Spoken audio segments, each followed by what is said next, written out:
welcome back. So what we did previously was we did an extra chain so that we can turn our work. Excuse me. So if we want to turn our piece of work here, and what we are going to do is we are now going to do our second row. So you've got your chain, that was our starting chain. This is our double crochet. And you can see that's the back and this is the front here. Now we can do our next row in 3 different ways. We can either go back into we can work our stitch into the back loop, and then that would give you a very flat edge on the front. You can work it through both stitches and that would give you a nice flat edge on the front. Or we can work it into the loop that's closest to us, which I call this the front loop. So if I'm following a pattern, I work out what they're telling me and just think, okay, well that's the front loop or the back loop, depending on if you're turning your work or you're working in a circle or not.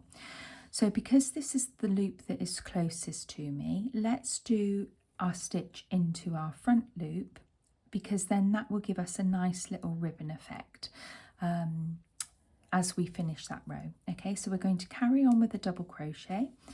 We're working in the front loop, so we're going to go into the first loop, pull up our wool, pull our wool around our hook and pull it through twice, and that's our first stitch. Go through the front of the loop or front of the chain, because you can see it's like a little chain here, so you're going through the stitch that is closest to us. So you go through the middle, pull up your wool, and then you're going to pull up your wool and pull it through the 2 loops. Go through the front, hook up your wool, wrap the hook around your wool and pull it through the 2. Okay, and we're going to do that to the very end. If you're practicing different stitches and you think, okay, well I want to just incorporate that, you can just add to what you're doing. All we're doing here is just practicing the stitches rather than making a square like a granny square. We're just going to make a scarf which we can then give away, which is why I've done it in this multicolored wool, because hopefully it'll create a nice pattern, and that would be nice to give to somebody. Okay, so I'm going to put that in here. You can see I split my wool a little bit there actually.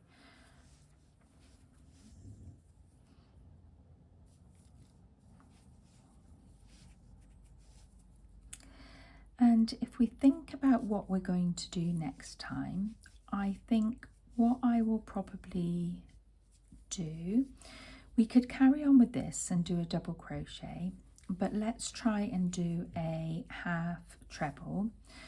The reason for that is it'll give us a slightly different look. So we could maybe do 2 rows of half trebles and then revert back to the double crochet and see what that looks like.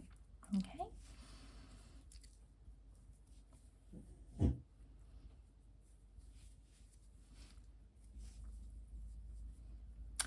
And if you fancy it, what I would probably do is have a second little project on the go. So if you do get a little bit fed up with doing this one because it is quite basic stitches, then just have something else on the go that you can do at the same time, and then that gives you a nice little break in between each one. I think I've got about 5 little things on the go at the moment. Which hopefully I'll finish them all.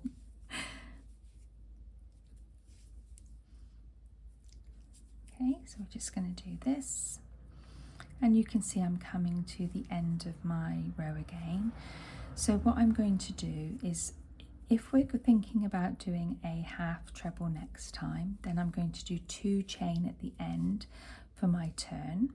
Okay.